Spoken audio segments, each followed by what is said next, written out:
구독과 좋아요는 영상 제작에 큰 힘이 됩니다. 안녕하세요. 저는 올해 20살이 된 대학생이에요. 제 얘기가 너무 가볍게 들릴 수도 있고, 또 어떤 분들에겐 답답하고 어리석어 보일 수도 있다는 거 알아요. 그래도 지금은 어디에도 털어놓지 못하고 혼자 끙끙 앓는 것보다 익명이라도 이렇게 사연으로 보내는 게 마지막 기대 같아서 용기 내서 글을 씁니다. 저는 평범한 지방 출신 여대생이에요. 서울로 혼자 올라와 자취를 시작했고 친구들도 잘 사귀고 싶어서 이것저것 동아리를 찾아보다가 학교에서 나름 유명한 공연 동아리에 들어가게 됐어요. 선배들 사이에서 힘들지만 재밌고 끈끈한 동아리로 유명하더라고요. 들어간 지 2달 정도 됐을 때였어요. 매년 신입 선배들 같이 가는 MT가 있다고 하더라고요. 다 같이 가평으로 1박 2일 떠나서 놀고 친해지는 자리라고요. 저도 대학 와서 처음 가보는 MT라 설레기도 하고 걱정도 되고 그랬어요. 문제는 원래 같이 가기로 했던 여자 동기들이 전부 빠지게 되면서 시작됐어요. 한 명은 집안일 문제로, 한 명은 아르바이트 때문에, 또 한 명은 갑자기 몸이 안 좋다고. 결국 여자는 나 혼자, 남자 선배들 5명과 함께 가게 된 거예요. 처음에는 저도 좀 불안해서 이렇게 가도 괜찮을까 싶었는데 선배들이 야, 우리가 너를 어떻게 해. 걱정하지 마. 우리가 다 지켜줄게. 오히려 남자들만 있어서 더 안전해. 이상한 사람도 없는데 뭘. 이렇게 농담 섞어 말하니까 괜히 또 제가 너무 예민한 건가 싶더라고요. 게다가 제가 살짝 호감 있던 선배도 같이 가는 멤버 중에 있었거든요. 그 선배가 웃으면서 너 안 가면 우리 심심해서 어떡해. 꼭 와라고 말하는데 그 말에 마음이 좀 흔들렸던 것도 사실이에요. 그렇게 토요일 아침 학교에 모여서 가평으로 출발했어요. 차 안 분위기는 생각보다 즐거웠어요. 노래 크게 틀어놓고 다 같이 따라 부르고 라디오 들으면서 농담하고 휴게소에 들러 군것질도 하고 선배 하나가 운전하면서 계속 제 눈치를 보더니 힘들면 말해. 속 안 좋아? 이렇게 챙겨주기도 해서 역시 다들 착한가 보다 하고 안심했어요. 펜션에 도착해서 짐을 풀고 근처 마트에 가서 고기랑 술이랑 이것저것 사왔어요. 삼겹살이랑 각종 안주, 소주에 맥주, 과실주까지 테이블이 꽉 찰 정도로 올려놓고 저녁이 시작됐죠. 처음에는 정말 그냥 평범한 MT 느낌이었어요. 고기 구우면서 서로 학교 얘기, 연애 얘기, 합격 비하인드 스토리 같은 거 이야기하고 제가 자취하면서 겪은 황당한 일들 얘기했더니 선배들이 박장대소하면서 웃고 분위기가 점점 풀리니까 저도 자연스레 긴장이 풀리더라고요. 그런데 술이 조금씩 들어가면서 분위기가 달라지기 시작했어요. 야, 이렇게 마시다간 재미없다. 게임하자. 게임. 한 선배가 폭탄주를 만들기 시작했고 다른 선배는 벌칙으로 원샷을 시키자고 했어요. 저도 술이 약한 편은 아니라서 처음엔 그냥 대학 MT면 이 정도는 원래 하는 거지 하면서 같이 웃으며 마셨어요. 그런데 문제는 제가 여자 혼자라는 사실이 뒤늦게 실감나기 시작했다는 거예요. 게임 벌칙이 계속 저한테만 몰리듯이 걸리기 시작했어요. 야, 일부러 그런 거 아니야. 진짜야 하면서 웃었지만 누가 봐도 저한테 조금씩 더 마시게 하려고 장난치는 느낌이었어요. 신입이라서 적응 빨리 하라고 그런다. 오늘 그냥 필름 끊고 푹 자고 가. 우리가 알아서 챙겨줄게. 이런 말들을 농담처럼 던지는데 처음엔 그게 그냥 선배들의 장난처럼 느껴졌어요. 술이 확 올라오기 시작한 건 진실 게임이었어요. 질문들이 점점 수위가 높아지고 대답하기 민망한 것들도 많이 나왔어요. 누가 누구를 좋아하냐? 이상형이 누구냐? 스킨십 어디까지 해봤냐? 이런 질문들이 오가면서 웃음소리와 함께 묘한 기류 같은 게 돌기 시작한 거죠. 저도 취기가 올라서 평소 같았으면 절대 안 할 대답을 툭툭 내뱉었어요. 그때 한 선배가 저한테 우리 중에 누가 제일 마음에 드냐고 물었고 저는 그냥 장난 반, 솔직한 반으로 평소에 조금 호감이 있던 선배 이름을 말해버렸어요. 그 순간 분위기가 잠깐 조용해졌다가 오, 야, 들었냐? 그럼 오늘 잘해야겠네? 같은 놀림 섞인 말들이 쏟아졌어요. 그 선배도 웃으면서 오늘 내 옆자리 예약이네? 이랬고요. 그 이후로 기억이 조금씩 흐려지기 시작했어요. 누군가가 제 잔에 술을 계속 채워줬고, 저는 그걸 막지 못하고 받아 마셨던 것 같아요. 머리는 점점 더 띵해지고, 주변 소리는 커졌다가 멀어졌다가, 선배들 웃음소리, 테이블에 부딪히는 잔소리, 음악 소리가 뒤섞여서 어지럽게 들렸어요. 어느 순간부터는 선배들 말과 행동이 장난인지 진심인지 헷갈리기 시작했어요. 어깨 위로 얹어지는 손, 장난스럽게 잡아끄는 손목, 머리를 쓰다듬으면서 괜찮지? 라고 묻는 목소리들.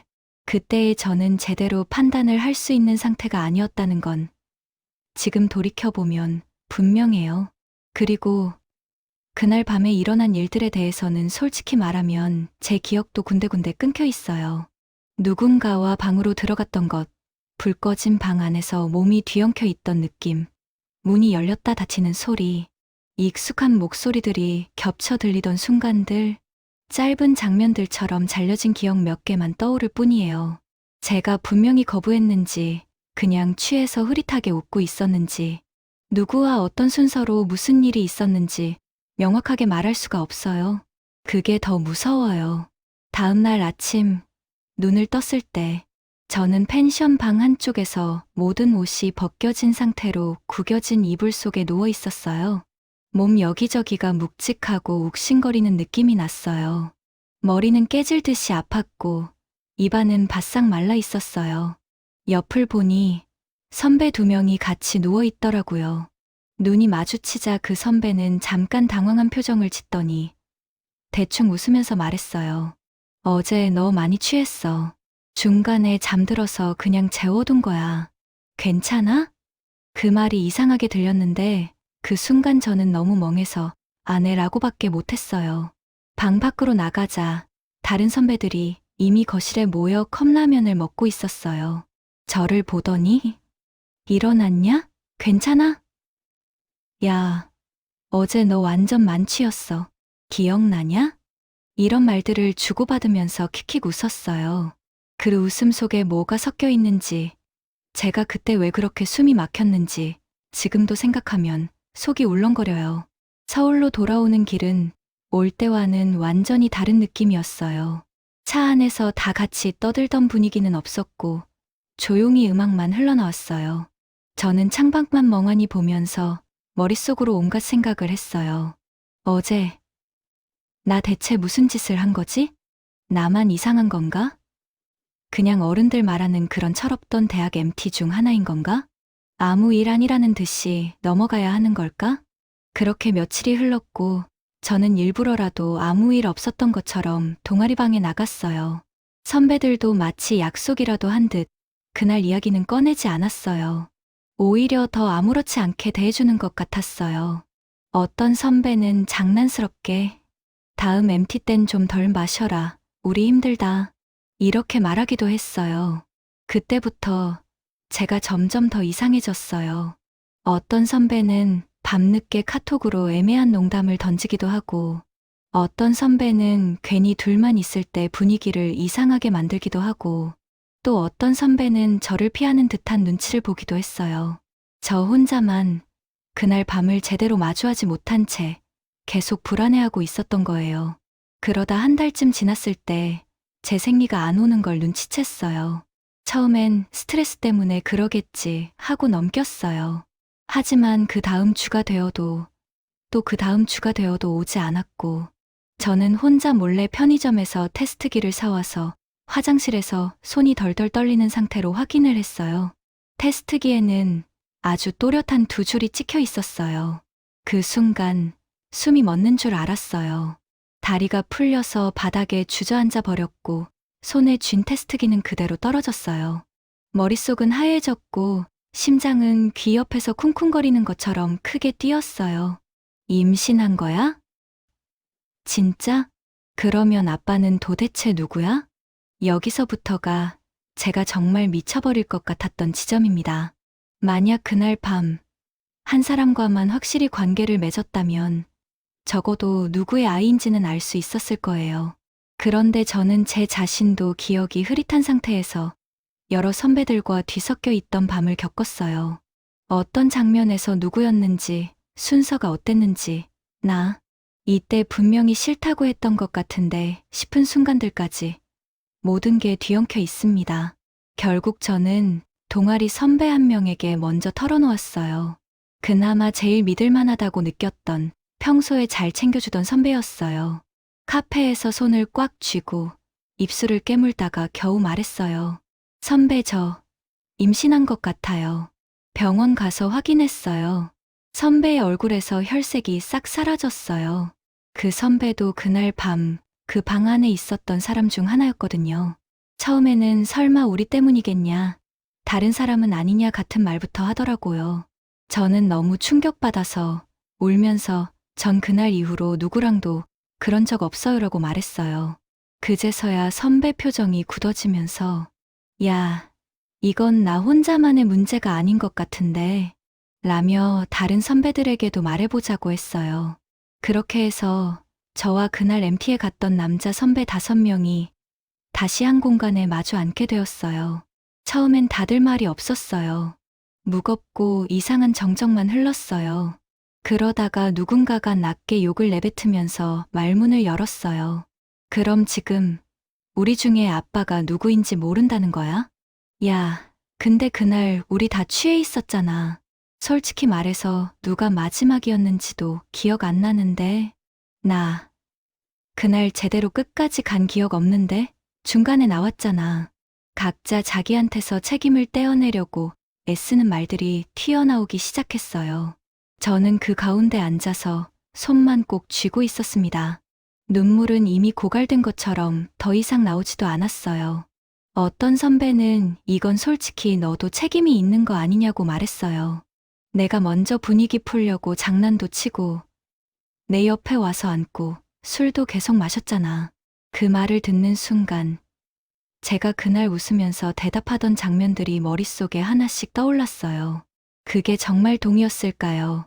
아니면 그냥 취한 상태에서 상황을 제대로 파악하지 못한 채 떠밀려가던 거였을까요? 또 다른 선배는 조심스러운 척하면서도 결국 이런 말을 했어요. 솔직히 말해서 지금 이 상황에서 누가 아빠인지 밝히는 게 의미 있냐? 다들 학생이고 돈도 없고 현실적으로 생각해보자. 병원 가서 알아서 정리하는 게 너한테도 덜 힘들지 않겠냐.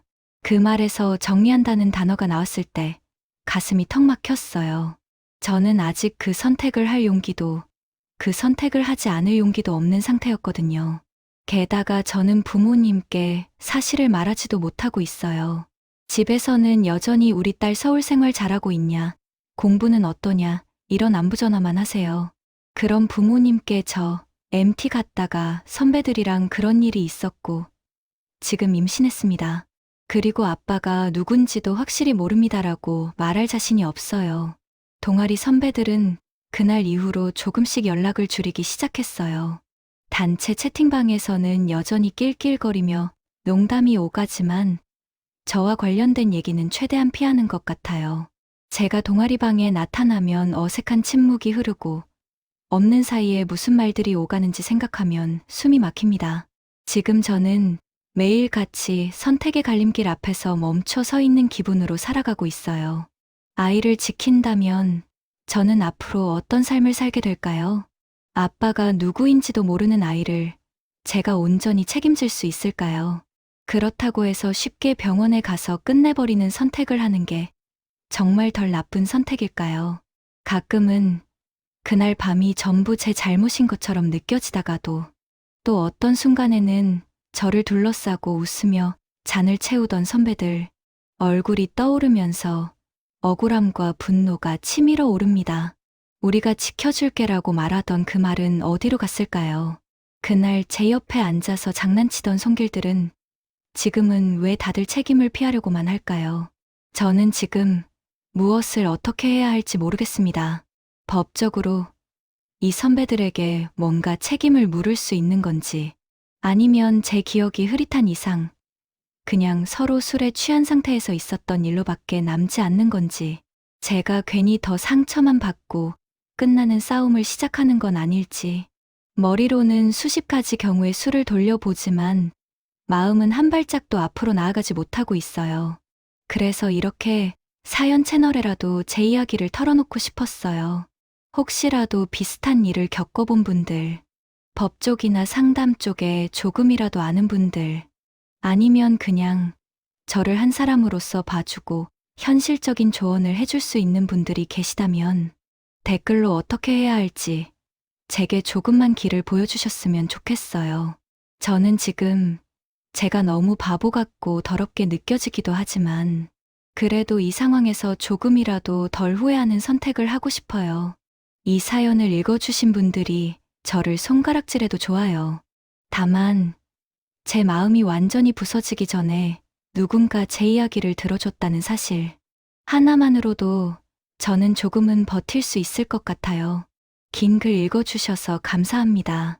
그리고 혹시라도 누군가의 동생, 누나, 친구가 저처럼 위험한 상황에 놓일 수 있다는 걸 떠올리면서 술자리와 장난이라는 말 뒤에 숨겨진 책임에 대해서 한 번쯤 생각해 주셨으면 좋겠습니다.